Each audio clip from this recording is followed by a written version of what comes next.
ჩვენ ვითხოვთ იმას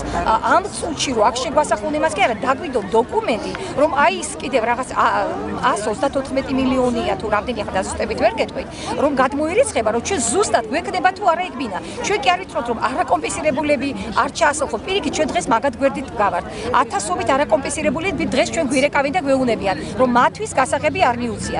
მიუციათ იმიტომ რომ უჩხრიკავენ თუ ვინმე ნათესავთან ცხოვრობს და ამ წუთში თავშესაფარი აქვს ისინი ცდილობენ რომ მათ არ მისცენ ჩვენ შეგვიძლიათ ასეთი ფაქტები გადავრეკოთ მოგიყვანოთ და გაელაპარაკოთ რომ ჩვენ თუმე საკმაოდ სახელმწიფო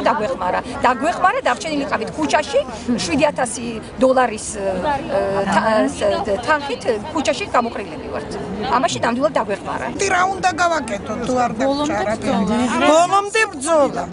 რა ასეთი სიცოცხლე ქუჩაში რო დავდგეთ ყოველ დღე და ვიტიროთ და ვიხვიროთ ეს ჩვენი კულტურა არ იყო აფხაზეთში აქ გვასწავლეს უკვე ყვირილი ცივილი სტირილის და წყევას და ყველა მიიღებენ ესენი მივიღებ მე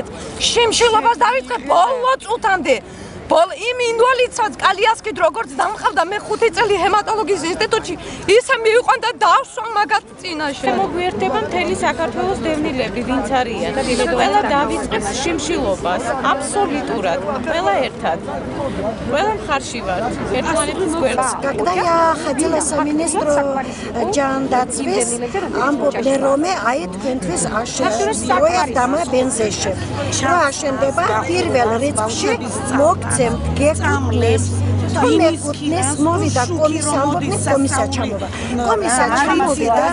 არც მოდიან საცხოვრო ისთან ერთად რამდენი ხანია რომ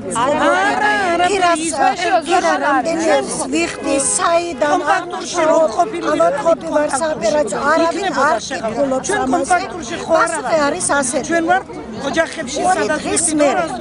წადი სახში 2 დღის მერე დაგირეკა ასე რამდენჯერ ველოდები 2 დღე გამოვიდა